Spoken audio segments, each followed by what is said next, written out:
Bonjour à tous et bienvenue dans cette partie de la formation. Nous allons continuer avec la mise en page. Donc, nous allons faire maintenant cette partie que nous avons là. Nous avons fait la barre qui est en haut ici. Ça, c'est bon. Cette partie que nous avons ici, nous allons le faire. Donc, du coup, nous allons simplement venir au niveau de notre code ici. Et puis, nous pouvons simplement fermer tout ça. OK? Banner, promo, container, c'est bon. Nous allons créer maintenant un élément. Si nous regardons bien ici, il s'agit d'une barre de navigation. On a My Account, About. Donc, le but, c'est de pouvoir rediriger sur des endroits spécifiques du site. Donc, il s'agit tout simplement des éléments de navigation.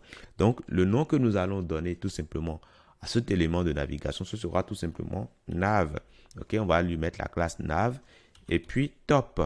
Alors, pourquoi top? Parce qu'il y a plusieurs barres de navigation. Il y a cette barre de navigation, mais il y en a aussi d'autres ici. Okay? Ici aussi, ça est d'une barre de navigation. Donc, il faudra, à un moment donné, qu'on puisse également créer cet élément-là. Donc, on mettra nav top pour faire référence à la barre de navigation que nous avons en haut. Et qu'est-ce que nous avons ici? Nous avons trois parties, ou même quatre, pourquoi pas. Une première partie ici, une deuxième partie au milieu là, une troisième partie ici pour afficher le pays, le pays et puis la monnaie. Et puis nous avons une quatrième partie ici. Donc allons-y alors. Alors qu'est-ce qu'on va faire dans ce cas-là? Ben, nous allons créer un élément qui va s'appeler tout simplement. euh, alors on mettra nav message. Voilà pour le premier élément. On aura un deuxième élément qui va nous afficher nav items. Voilà. Et après, une troisième qui sera tout simplement nav. Là, c'est le country, le pays. Et puis après, on aura nav currency pour la monnaie. Et puis, nav social icon. Voilà, social icon. Donc là, c'est bon pour l'instant, mais vous ne voyez rien, ce qui est tout à fait normal parce qu'on n'a pas encore écrit du contenu. Alors, ce qu'on va faire maintenant, c'est tout simplement de mettre le test que nous avons là. OK? Ce contenu-là, nous allons l'utiliser tout simplement ici. Là où nous avons message. Et normalement, lorsqu'on revient ici, on doit l'avoir et c'est bien affiché. Et c'est comme ce que je vous ai dit tout à l'heure, il ne faut pas que les éléments soient collés comme ça au bord. Il faut bien les centrer. Alors, comment est-ce qu'on peut savoir où se trouve notre élément dans la page? On mettra B là, tout simplement, pour encadrer l'élément. Et là, nous voyons que ça occupe 100% de la largeur, ce que nous ne voulons pas. Donc, du coup, on sera alors amené dans ce cas-là à le mettre dans un container. OK? Donc, ici, comme tout à l'heure, hein, vous allez voir, on le fait une fois, deux fois, mais après, nous n'allons plus le faire comme ça. On va directement à l'essentiel. Donc là, on va mettre alors le container pour dire que c'est le conteneur de notre nav top.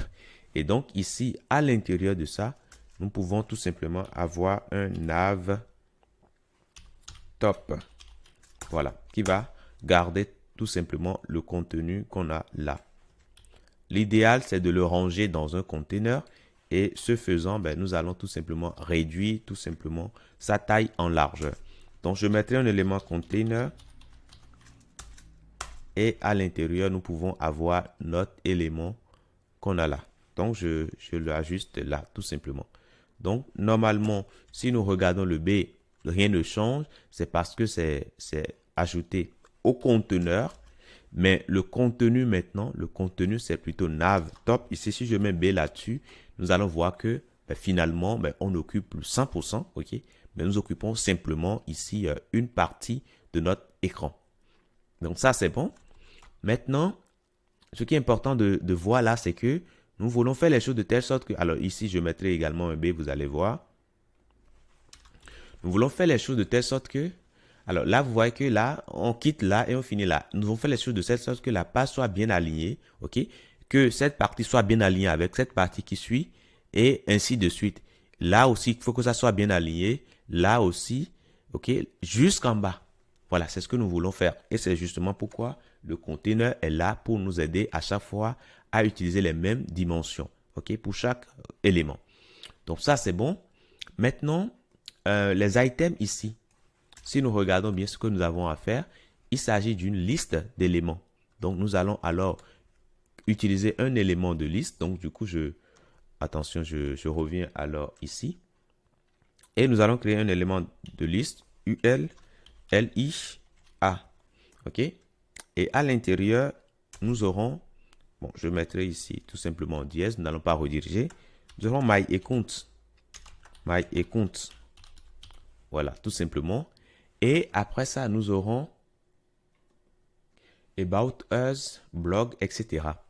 Donc, nous allons dupliquer ceci et mettre about us. About us. Après ça, nous aurons blog. Blog. Attention. Blog. On aura my wish list. My wish list. Après ça, nous aurons car. On aura aussi login. Login. Voilà, tout simplement. Donc, si je reviens ici au niveau de l'affichage, voilà l'affichage que j'ai.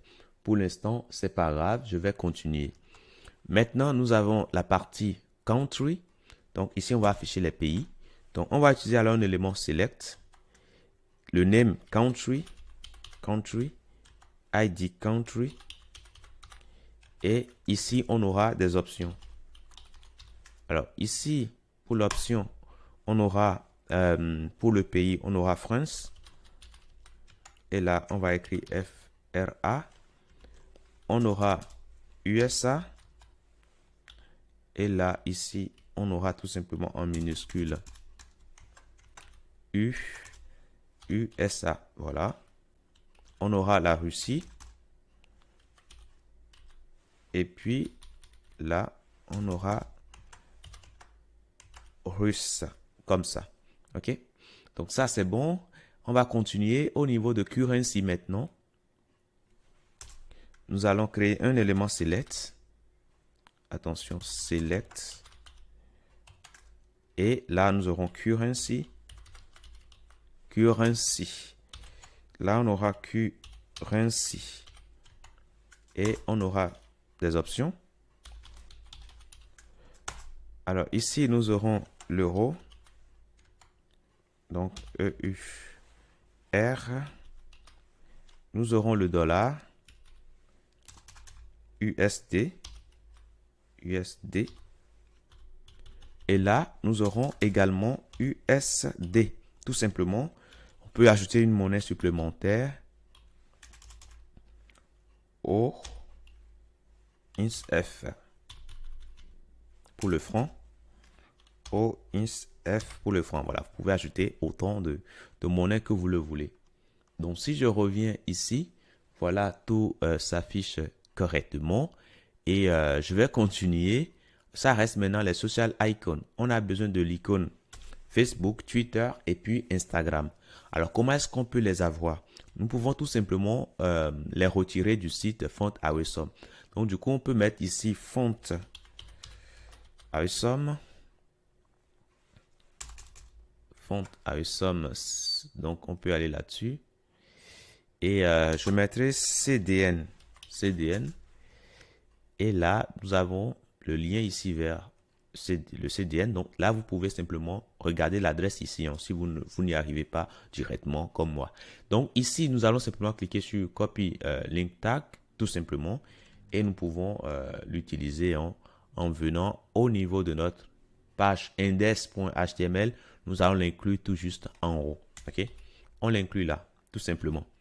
Et là, c'est bon. Donc désormais, on va pouvoir utiliser tout simplement les icônes de Font Awesome. Il suffira de venir sur fontawesome.com ici. Et là-dessus, nous pouvons tout simplement faire quoi? Ben, nous allons chercher tout simplement au niveau de icône ici. On clique et on mettra Facebook. Facebook.